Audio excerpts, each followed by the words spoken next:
What's up, gamers? This is NGG here with a new review video. This time it is for Fea Farm for the Nintendo Switch and for the PC, because for me we did a joint play session, and so these games can be played together. We have a new, not new to the channel because she's been with us before, but a new to making a video with me. Cheeky Pika, you want to introduce yourself, introduce your channel, and tell people where to find you? So hi, my name is Cheeky Pika, and on my channel I cover a variety of Nintendo games. I also like to cover cozy and cute games, and also some first-party games like Mario, Splatoon, and Pokemon. Yep. And I'm over on YouTube. YouTube, Twitter. All her links will be in the description below on where to find her. Obviously, a lot of you guys probably already know who she is, but for the viewers who don't watch the live streams, this will be her first time on a video with us. So we are going to be talking about Fea Farm because it is the first farming sim I've ever gotten into. How about you? Is this your first farming sim, or you love the genre so you can get into any of them? This is honestly like my first one. I would try a couple, but I never really sticked with them. But this one I really sticked with. Oh, okay. So we had the same experience then, because I've dabbled into farming sims trying to let's see if I can get into them. And I have yet to find one that I actually liked until this one. And so we're going to get into story, gameplay.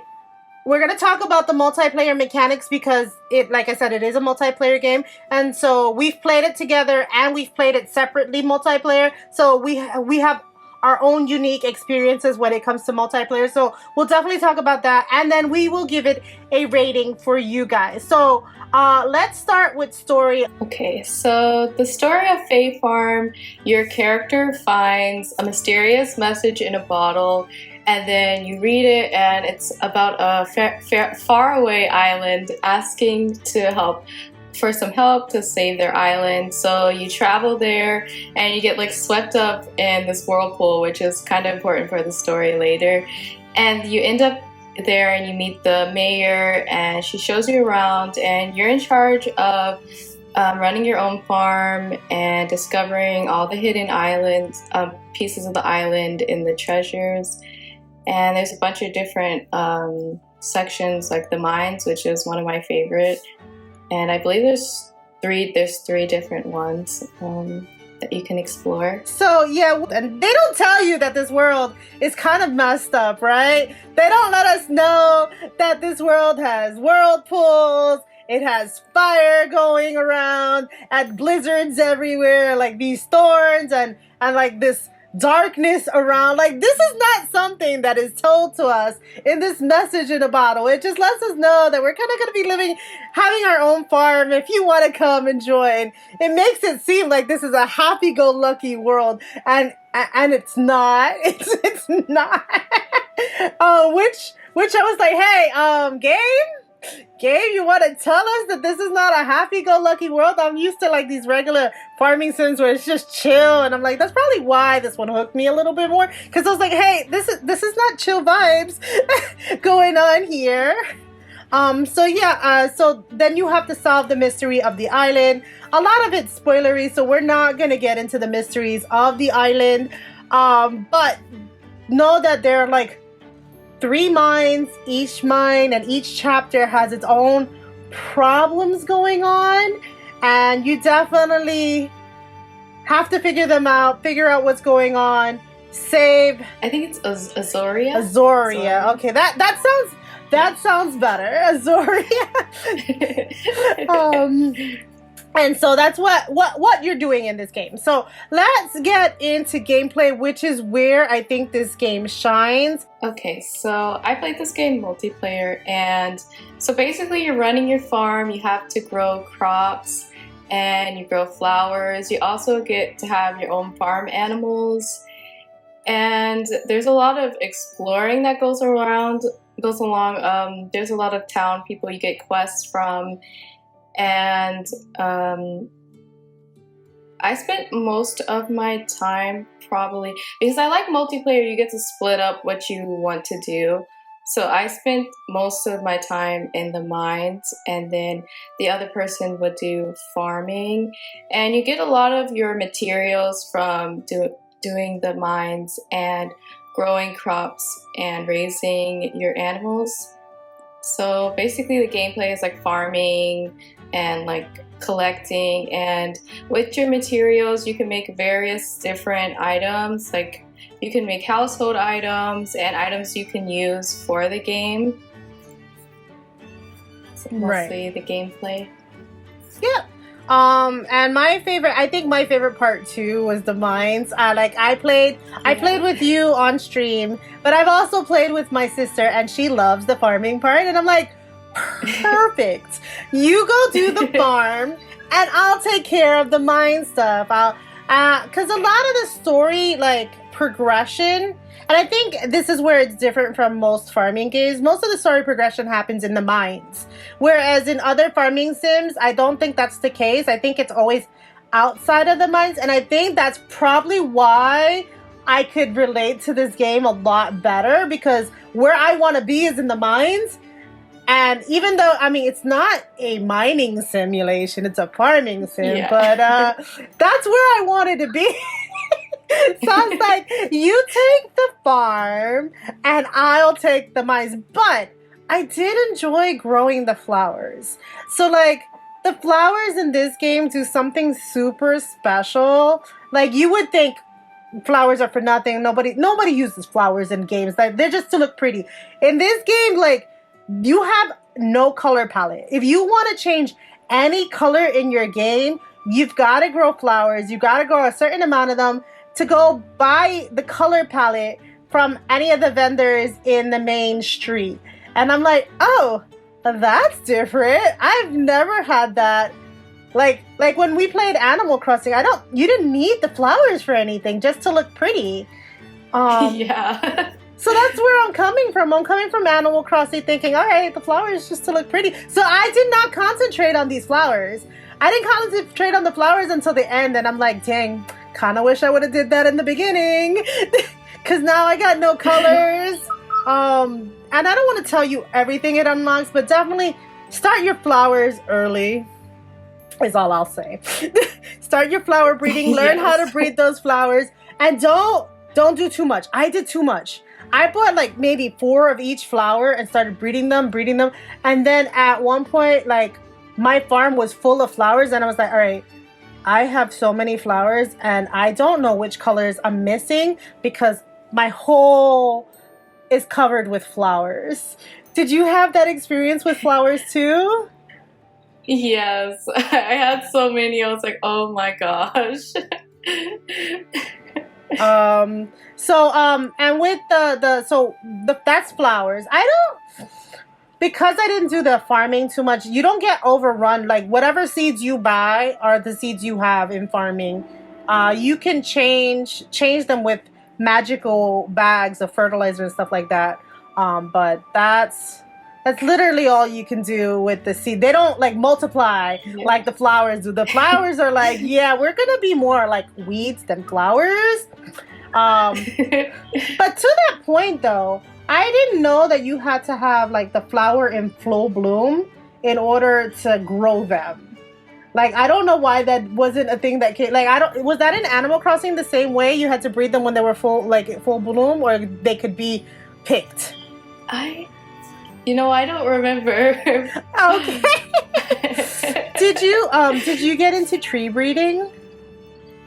No, I haven't really done anything with the trees. Oh no. Okay. So I'll talk about tree breeding as well. So in the farm, and I'll just let you know that one vendor will sell at least 3 different kinds of trees, and another vendor later on in the game, I'm not gonna tell you who, will sell you another set of fruit trees. But you also have to cross-pollinate your trees in order to get different breeds. So like they give you like an almanac. If you want, you don't have to beat the game. You do not have to fill up this almanac. We beat the game without this almanac being filled, right? You beat the game, right? Yes. And your almanac wasn't filled. I didn't have any flowers. I didn't have any trees. This is all end game stuff that I was like, oh, dang, I probably should have done that at the beginning. um, so you have to crossbreed your trees just like you crossbreed your flowers, and I'll leave it at that. Now you played it on PC. Do you want to talk about the controls on PC? And I'll talk about the controls on the Switch. So the controls on the PC were kind of difficult. I felt like it didn't really match the game, so I connected a controller to it, but most of it was like a mouse, and the fishing was really hard with a mouse. That's what made me switch to the controller, because I believe you had to click both buttons and scroll for the fishing, so I mostly just used a controller to connect, which made it easier. So I feel like it might have been the same as like a Switch, like the Switch controls. I think it was X to like use your tools. So I just mostly used the controller because I could not use my keyboard and my mouse, because that was very difficult. Oh, okay. So mouse and keypad not recommended for playing Fea Farm. Get a controller to your computer. Yeah. I've heard a lot of people have an issue with fishing that were on controllers. When you were on the controller, did you have an issue with fishing as well? Or after you got to controllers? Yeah, it was much better with the controller. Okay, yeah, because I never had an issue, but I have been on controller this whole time, so I was like, oh, I don't know what everybody's talking about, but I'm fine. Like, I'm not having this issue that everybody else seems to be having. So that's gameplay controls, and I think, we definitely played on two different systems. Obviously, like she played on PC, and I played on Switch, and so I did a video way back when on how to connect. So if you're having a problem connecting from PC to Switch players, there's a video. I'll link it up above. But we didn't have a problem. That there was no lag, barely any lag. Maybe once or twice when I'm playing Switch to Switch, there was peer-to-peer connection problems. But when we played PC to Switch, you never had a problem, right? No, I didn't have any problems. Perfect. Now, you know what? This whole section, this con section, is probably going to be in the spoiler section, so skip to the rating section. I know this is a really good game. Do you have any complaints about Fea Farm? Like, is there something like that was bothering you about Fea Farm? Something that you wish was better? Any of those? I hope this is not like spoilers, but the marriage system. Oh, I haven't got married. Go ahead. I was expecting a little more. And with multiplayer, if you both want to get married, only one person gets a ceremony. And the person I was playing with got married first. Aww. So I did not get a ceremony or a dress. Aww. So just after we reached a certain level, it just said we were married. So I kind of had a problem with that. I do have a question about the marriage, because I haven't gotten married yet. So do the people you marry, because I know in some games they do tasks for you in the farm, is that something that happens? And when it's multiplayer, are both your marriage people on the farm? Oh yeah, that's what I forgot to add. They don't do anything. They just walk around your farm, and only the first person that got married partners on the farm. Your other one's just walking around town. I'm like, are we married or not? Oh, that sucks. So that's one thing. And I guess this is more of a me thing, but I wish there were more outfits. I just really like outfits in a game, and I just felt like there wasn't enough. I mean, you could get some from the festivals, but I felt like there wasn't enough outfits available for your character. Right. And I think that's pretty much it. About the cons, or when you do multiplayer, I wish you could share your tools, because it's a lot of materials when you both have to upgrade. I thought that was kind of crazy, but yeah. I think that's all I have for like the con side though. So my cons were like, when you're playing in multiplayer, I wish you can select which house and even in single player, which house you wake up in. Because, like, I'd be doing stuff in the Fey realm, and I'm like, all right, I need to keep working in the Fey realm because that's where I was flower breeding. And I would keep waking up in my main farm, and I'm like, no, I want to wake up in my, like, if I go to bed, I get that if I didn't go to sleep, right? But if I go to sleep in the Fey realm, can I wake up in the Fey realm? Or can you pick where you wake up in which farm? Because that would be like, so that if you don't want the main farm to be your farm, or there's 2 houses in that area, maybe you want the other house. And like, maybe if you're playing with 4 people, each person can pick a house, and then everybody decorate the house they want, and they wake up in their own houses. Because I feel like this, you have 4 farms, and if it's a 4-player game, everybody could have their own house, their own farm, and do whatever they want. I mean, obviously that's not how we played. Everybody helped each other out.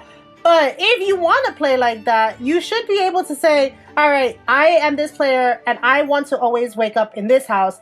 Main this house for me. That was my gripe. I don't know if you had the same issue with waking up in the main house versus wanting to be anywhere else. Was that an issue for you or not really? Yeah, and I wish you could like wake up in the other one. I end up like not decorating the other ones just because like you have to run all the way over there, and that's like a lot of time.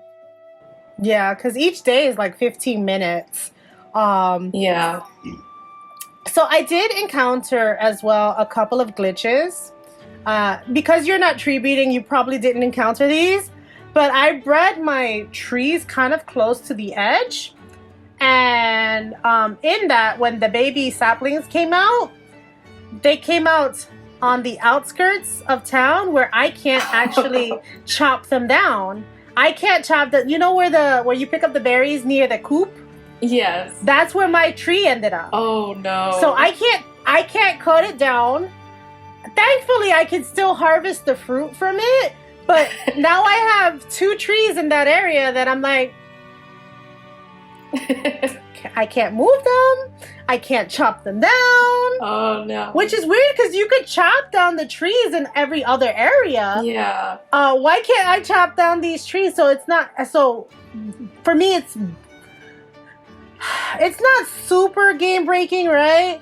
But if I that area for me is dedicated to trees anyway. But if it wasn't and it grew there and I wanted to get rid of it, there's no way to get rid of it for me. Yeah. So make sure you don't grow anything on the edges that sprout babies because you might not be able to remove it and it might be permanent. So that was that, and then sometimes the animals, I don't know if you had the issue with the glitch with the animals. I had like a really bad glitch. I didn't get silk for like 3 days. I don't know if you had that, but like I didn't get materials for a couple of days. Yeah, from my animals. Yeah, there was a big old glitch. I know they fixed it. I think they fixed that one specific. Okay. There was an update, at least on the Switch version. I don't know about the PC version. There was an update. I mean, there's a workaround. You'd have to sell all your animals. But who wants to start from scratch again? Yeah. Like, I don't want to start from scratch again. In order to get the material. So that, and the other gripe I have is I wish like in the animal breeding sections you could access your storage, because to buy those breeding stuff, I'm like, all right, but okay, I thought I had the materials, now I have to run back. No, I missed one more material. I can't buy in bulk because I forgot 1 or 2 items. Damn, gotta run back. And it's not like, it takes like an hour of your day running back and forth between the breeder and your farm. So I wish there was a way. It's a magical realm, guys. We could access our shed anywhere. Just put a little shed there that we can access from there, so we can grab the materials out and buy them.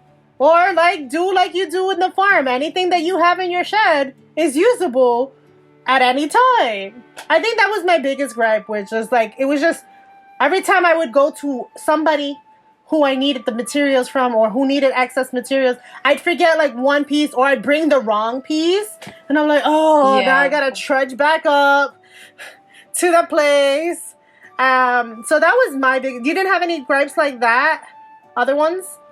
Well, Yeah, I did because I remember some of the breeding colors were only available in the Fey realm, and I wanted to use it for the ones that are in the regular area where the farming area. So I would have to go all the way there to get it, and then go all the way to the farm animals, and then I would have to give it to them. I wish like all the colors were available in like one spot because I wanted to do pink, but it was only in the Fey realm, so I had to go all the way to the Fey realm and get it.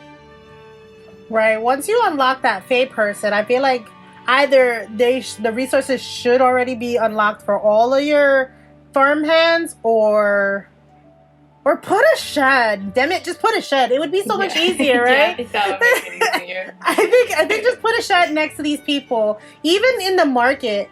And like what I didn't the other thing I didn't like is, you know, the event that happens once a year? Like, if you don't go in the morning to find out what materials you need, you will not Oh my complete the gosh. missions. That happened to me so many times. Right, because you're not realizing it's the last day of the year, and you're playing like normal, and you're like, ah, fudge. At like 3 o'clock, like 8 o'clock at night, you're like, sucker, it's a festival day. I didn't go and get my stuff. And then, you know, it takes time to make the stuff. I'm like, Yeah. I feel like festival day needs to be a little bit more, like, so that we know even when we're in our farm, you hear special music or something, so that we don't Yes. forget it's festival day. Yeah. Because I think that was like my hardest thing, was like festival day. It's like, oh shit, it's only once every season, so Yes, you have to wait all the way. to the end of the season. So those were like my major gripes. Like, I didn't think there were any beside. I did experience 2 game breaking glitches. One, I had to like shut down my Switch because my character just, like, I was next to the shed and my sister was accessing the shed, and then because I was next to it, and I wasn't accessing it at the same time. When she accessed it, and then like an animal got next to me, it like froze my character. My character could not move. Like, I had to like exit out the game, come back in, and I'm like, guys, what's going on? I wasn't touching the shed. Like, I was looking at my inventory. I was like, all right, let me see what I have. She's in the shed. I'm looking at my inventory, and an animal pops up next to me, and now I unpause, and I cannot move. I'm like, oh, great, great, great, great. Anyways, but so those were my gripes. That's the gameplay, that's the story. Now let's get into rating. I'm gonna let you go first. From 1 to 5, 5 being the best, 1 being the worst, where would you place Fea Farm? I would say 4.5 just because I really like the gameplay, especially the multiplayer, how much you can do together. But I do believe like there's some like gameplay things and glitches that just keep it from being a 5. But I really like this game. It's really fun. Right. It's definitely a great multiplayer. That's for dang sure.